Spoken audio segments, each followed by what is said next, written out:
ونصلي على رسوله الكريم أما بعد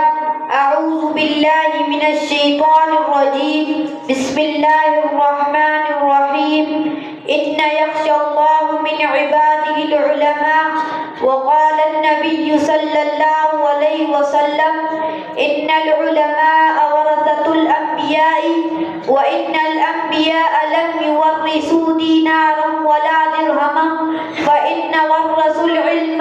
فمن أخذه أخذ بحظ وافر أو كما قال صلی اللہ علیہ وسلم. یہ علم و ہنر کا گہوارہ تاریخ کا ہوش پارا ہے. ہر پھول یہاں ایک شعلہ ہے, ہر سرو یہاں مینارہ